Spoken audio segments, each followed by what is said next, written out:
ഓം ശ്രീ മഹാഗണപതിയൈ നമഃ. ഓം ശ്രീ സരസ്വതിയൈ നമഃ. ഓം ശ്രീ ഗുരുഭ്യോ നമഃ. ഓം ശ്രീ കൃഷ്ണ പരമാത്മനേ നമഃ. ഇന്ന് നമ്മൾ നാരായണീയം ദശകം 3-ലെ 3-ാമത്തെ ശ്ലോകമാണ് ചൊല്ലുന്നത്. കൃപാ തേ ജാതാ ചേത് കിമിവ നഹി ലഭ്യം തനുഭൃതാം മദീയക്ലേശൗഘ പ്രശമനദശാ നാമ കിയതി ന കേകേ ലോകേസ്മിന്നനിശമയി ശോകാഭിരഹിതാ ഭവദ്ഭക്താ മുക്താ സുഖഗതിമസക്താ വിദധതേ. ഈ ശ്ലോകത്തിൽ ഗുരുവായൂരപ്പൻ്റെ കാരുണ്യമുണ്ടെങ്കിൽ ഈ ലോകത്തിൽ സാധിക്കാത്തതായി യാതൊന്നുമില്ല എന്നും തൻ്റെ രോഗക്ലേശം ശമിപ്പിക്കുക എന്നത് ഭഗവാൻ എത്ര നിസ്സാരമാണെന്നും തന്നിൽ കൃപയുണ്ടായി രോഗത്തെ ശമിപ്പിച്ചു തരണേ എന്നും മേൽപ്പത്തൂർ ഭഗവാനോട് അപേക്ഷിക്കുകയാണ്. നമ്മളിലും രോഗങ്ങളും ദുഃഖങ്ങളും അനുഭവിക്കുന്നവർക്ക് എന്നും ഭഗവാനെ ഭജിച്ച് പ്രാർത്ഥിക്കുവാൻ കഴിയുന്ന ഒരു ശ്ലോകം കൂടിയാണിത്. നമുക്ക് ശ്ലോകത്തിലെ പദങ്ങളുടെ അർത്ഥം നോക്കാം. കൃപാ തേ ജാതാ ചേത് കിമിവ നഹി ലഭ്യം തനുഭൃതാം.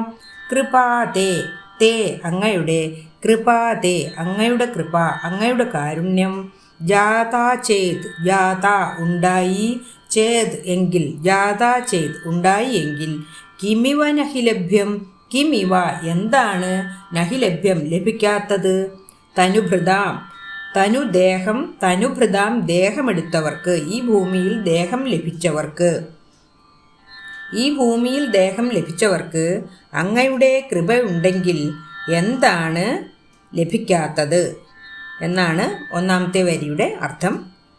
മദീയം മദീയ ക്ലേശൗഘ പ്രശമനദശ നാമ കിയതി. മദീയം എൻ്റേതായ ക്ലേശൗഘം ക്ലേശക്കൂട്ടങ്ങൾ, അനേകം രോഗക്ലേശങ്ങൾ, പ്രശമനദശ പ്രശമനം, ശമനം എന്നാൽ ശമിപ്പിക്കുക, ഇല്ലാതെയാക്കുക, പ്രശമനം തീരെ ഇല്ലാതെയാക്കുക എന്നുള്ള ദശ, ആ കാര്യം, പ്രശമനദശ ആ ശമിപ്പിക്കുക എന്ന കാര്യം, നാമകിയതി എത്രത്തോളം നിസ്സാരമാണ്. അപ്പോൾ ആദ്യത്തെ 2 വരികളുടെ അർത്ഥം ഒരുമിച്ച് പറയുമ്പോൾ, അല്ലയോ ഭഗവാനെ, അങ്ങയുടെ കൃപ ഉണ്ടായി എങ്കിൽ ഈ ലോകത്തിൽ ദേഹമെടുത്ത് ജനിച്ചവർക്ക് എന്താണ് ലഭിക്കാത്തത്? അങ്ങനെയുള്ള അങ്ങയ്ക്ക് എൻ്റെ ഈ രോഗക്ലേശങ്ങളെ ശമിപ്പിക്കുക എന്ന കാര്യം എത്ര നിസ്സാരമാണ്. ഇനി അടുത്ത 2 വരികളുടെ അർത്ഥം നോക്കാം. ന കേകേ ലോകേസ്മിന്നനിശമയി ശോകാഭിരഹിതാ ഭവദ്ഭക്താ മുക്താ സുഖഗതിമസക്താ വിദധതേ. ന കേകേ, കേകേ ആരൊക്കെ, ആരൊക്കെ, ലോകേസ്മിൻ അനിശമയി, ലോകേ അസ്മിൻ അനിശം അയി, ലോകേ ലോകത്തിൽ, അസ്മിൻ ഈ, ലോകേസ്മിൻ ഈ ലോകത്തിൽ, അനിശമയി എല്ലായ്പ്പോഴും, അയി അല്ലയോ ഭഗവാനെ, അല്ലയോ ഭഗവാനെ ഈ ലോകത്തിൽ എല്ലായ്പ്പോഴും, ശോകാഭിരഹിത ശോകം ദുഃഖം, അഭിരഹിത ഇല്ലാത്തവരായിട്ട്, ശോകാഭിരഹിത ദുഃഖമില്ലാത്തവരായിട്ട്, ഭവത് ഭക്ത മുക്ത, ഭവത് ഭക്ത അങ്ങയുടെ ഭക്തന്മാരായിട്ടും മുക്തന്മാരായിട്ടും, ജീവൻ മുക്തന്മാരായിട്ട്, പരമാനന്ദ തത്വം എന്താണെന്നുള്ള പരിശുദ്ധമായ ജ്ഞാനം ലഭിച്ച് മുക്തന്മാരായിട്ട് ജീവിക്കുന്നവരെയാണ് ജീവൻ മുക്തന്മാരായ ഭക്തന്മാരെന്ന് പറയുന്നത്. അങ്ങനെ ഭവത് ഭക്ത മുക്ത അങ്ങയുടെ ഭക്തന്മാരായിട്ടും ജീവൻ മുക്തന്മാരായിട്ടുമുള്ളവർ സുഖഗതി സ്വൈരസഞ്ചാരം, ഭഗവത് തീർത്ഥസ്ഥാനങ്ങൾ തോറും സഞ്ചരിച്ചുകൊണ്ട്, അസക്ത യാതൊന്നിലും ആസക്തിയില്ലാത്തവരായിട്ട്, വിധതതേ അങ്ങനെ സഞ്ചരിച്ചുകൊണ്ട് നടക്കുന്നു. ന വിധതതേ ആരാണ് അങ്ങനെ നടക്കാത്തത്, ആര് നടക്കുന്നില്ല അങ്ങനെ.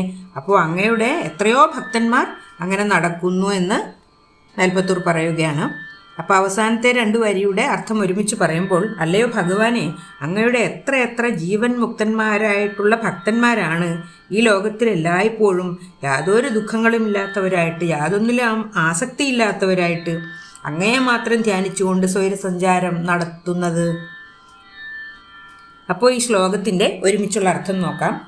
അല്ലയോ ഭഗവാനെ, അങ്ങയ്ക്ക് ദയ ഉണ്ടായി എങ്കിൽ ഈ ലോകത്തിൽ ദേഹികൾക്ക് ഇവിടെ ദേഹം സ്വീകരിച്ച് ജനിച്ചവർക്ക് എന്തൊന്നാണ് ലഭിക്കാൻ പ്രയാസമുള്ളത്?